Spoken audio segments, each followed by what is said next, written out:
Salute a tutti! Se Iperione, super divo greco, era l'equivalente del sardo Apollo Apuddu, Tea non era altro che la sua espressione femminile, in sardo detta Samama de Susole. Tea o zia è la feresi di Clizia, in greco antico Cluzia, in sardo Luzia, ninfa, figlia di Oceano e di Teti, che secondo la mitologia si innamorò di Apollo. L'amore di Clizia per Apollo non fu ricambiato, giacché il divo del sole aveva rivolto il suo sguardo altrove. Alla fine Luzia, aspettando che il carro del sole transitasse, si trasformò in un gira o torna sole.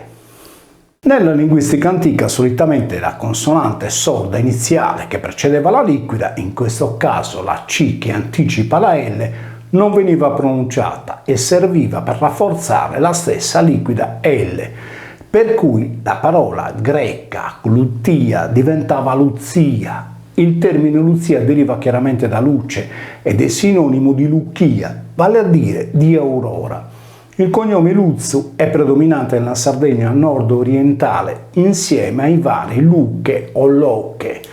Presso Ischra, sul Tirso, a Illorai, vi è la chiesa oggi sconsacrata della Madonna di Lucche.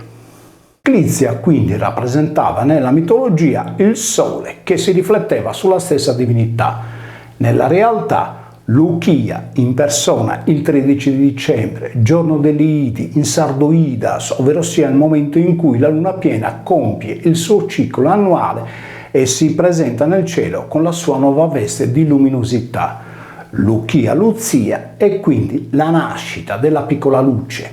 Un antico proverbio sardo recita: a Santa Luchia un uvasso de Pia, a Pasca de Natale un uvasso de Mannale. A Santa Lucia un passo di piccola luce, a Natale un passo di grande luce solare. Pia letteralmente non è soltanto la gallinella, ma principalmente la Vergine pura o pia, con riferimento a Diana. Per Mannale, che traduce il grande, si intende invece sia il maiale allevato in casa, sia il capogallo o cabuni. Infatti in gallurese il mannale diventa il ghiadumannu, gallo grande. In altre parole, se il 13 di dicembre la luna chiude il suo anno, il 21 dicembre, spostato poi al 24, è il sole a rialzare la cresta durante il solstizio. Per questo la vigilia di Natale è detta in sardo missa di Buddu, messa di Gallo o di Apollo. Eos infatti era la personificazione greca dell'Aurora, sorella di Elio, che rappresentava il Luciferro. Luzzu al femminile diventa Luzia o Lucchia e Ferru risolve in Feronia, città sarda della Lucchia. Quasi fossero una luce riflessa, la regione storica della Licia, pronunciata Lucchia, e della Caria Anatoliche confinavano come le omologhe sarde della Baronia e della Caria, appartenute ai Luccheres e ai Carenses, nei rispettivi territori limitrofi ai comuni di Posada ed Orgali, Nuoro. Luchia era la divinità che a est trasponeva sulla terra la prima luce dell'alba. Nella città di Margia, divenuta poi Alessandria d'Egitto ai tempi di Plinio il Vecchio, 23-79 d.C., la Lochias o Acro-Lochias formava una parte chiusa da muro, distinta e separata rispetto alla città. Dice Plinio: nel porto vi erano 2 obelischi in rovina, così come in disfacimento era la reggia. Sul promontorio di Lochia era situato il santuario dedicato a Diana, Artemide o Iside Lochia, il cui tempio era interdetto al popolo, che poteva accedervi solo su autorizzazione dei mandrones, astronomi, come avveniva ad Atene per il muro pelasgico. La Iside egiziana è spesso rappresentata con il copricapo cornuto racchiudente il disco solare. A detta di Pseudo-Apollodoro, perciò, gli egizi associarono Iside a Cerere, pronunciata Cherere, la divinità del frumento. Per capire il senso di tale figura occorre tornare a ritroso nel tempo di circa 3000 anni prima di Cristo, quando nel cielo, il giorno dell'equinozio di primavera, la costellazione del Toro transitava sulla linea del Sole. Subito dopo, nella prima giornata di luna piena, si festeggiava la Pasqua, detta in sardo Pasca de Aprile o Pasca Manna. Fin dall'antichità i guerrieri e i sacerdoti sardi rappresentavano questo momento della vittoria della luce sul buio con due tipi di galea: l'elmo cornuto per onorare la luna, come quello indossato nei geroglifici egiziani dagli Shardana SRDN, insieme all'elmo pennato, piumato o crestato per celebrare il sole, come quello portato nei bassorilievi egizi dai PL7 PLST.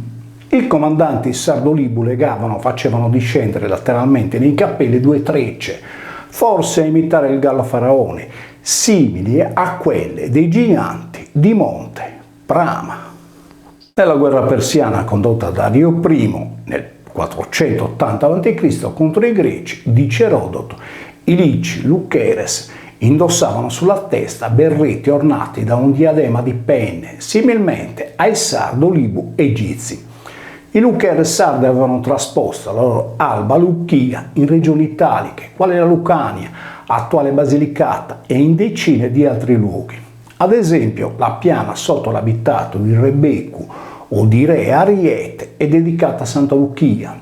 In greco antico l'Ariete, detto Krios, nome assunto dall'omonima divinità che rappresentava il sorgere del sole. Nell'antichità i porti erano costruiti negli stagni costieri o nelle anse ricavate presso la foce dei fiumi, in modo da assicurare un riparo sicuro alle imbarcazioni leggere. Per cui il porto di Luguidonis o di Lucuidu doveva essere posto nei pressi di Santa Lucia di Siniscola.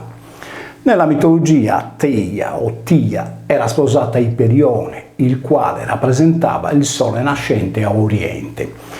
La diva era per questo chiamata da Pindaro mamma del sole e aveva generato Selene, la luna. Il Lucuidu era pertanto il bosco sacro di luce lunare. Nell'itinerario Antonino Augusto, il porto di Luguidonis o Lucuidu, dedicato alla luna, diventato nel Medioevo di Santa Lucia, come dimostrato dalla presenza dell'omonimo villaggio medievale segnato nella curatoria di Posada, oggi nel comune di Siniscola, distava da Coclearia, ora San Teodoro, 12 miglia, circa 18 km. Bardia o vigila sul porto il Cucuru di Gianas, quindi di Diana lunare, promontorio posto sulla cresta del Monte Albo che si affaccia sulla laguna baroniense da Bares, da cui la divinità di Ares, protettrice degli stagni. Il lemma Coclearia è reso incomprensibile poiché nella prima parte del composto la consonante D è stata divisa in due grafemi separati, C e L, che se uniti CL formano la lettera D. Il dato sarebbe dunque una leggera corruzione di Codeardia, che si contrappone a Punte Aldia, il promontorio posto sopra lo stagno di San Teodoro. In altre parole, la punta e la coda dell'Ardia o dell'Aldia racchiudevano il porto lagunare. Aldia Bianca è pure una località posta sul litorale del comune di Luiri, Porto San Paolo, presso San Teodoro. L'Ardia era un riferimento alla Madonna del Buon Cammino, protettrice degli andanti, che aveva una predecessora nella Madonna di Itria o di Odighitria, chiamata per l'appunto Nostra Signora della Guardia. San Teodoro è detto Santo Diadorio di Ovidè in gallurese e Santo Teodoro de Ovidè in sardo. Il toponimo Ovidè può essere riferito alla villa, paese, preceduto dall'articolo su cui è stata effettuata la feresi. Lungo la strada che nell'itinerario collega Luguidonis a Coclearia, nella frazione di Budittorio, è stato rinvenuto un miliario. Tolomeo posiziona il popolo dei Luceres sardi nell'attuale baronia, la cui lingua è quella che più di ogni altra variante somiglia al latino. Del verbum Luceres anatolico non è giunta fino a noi traccia, ma è chiaro che non era di matrice greca, dal momento che Sarpedonte, re dei Lici, partecipò alla guerra di Troia dalla parte degli Ilienses. Pure le monumentali tombe dei Lici rievocano le nostre domus a prospetto architettonico. Inoltre, Glauco, cugino di Sarpedonte, traslitterava in latino con Lucus, come il Lucuidu della Luchia sarda. Salutos.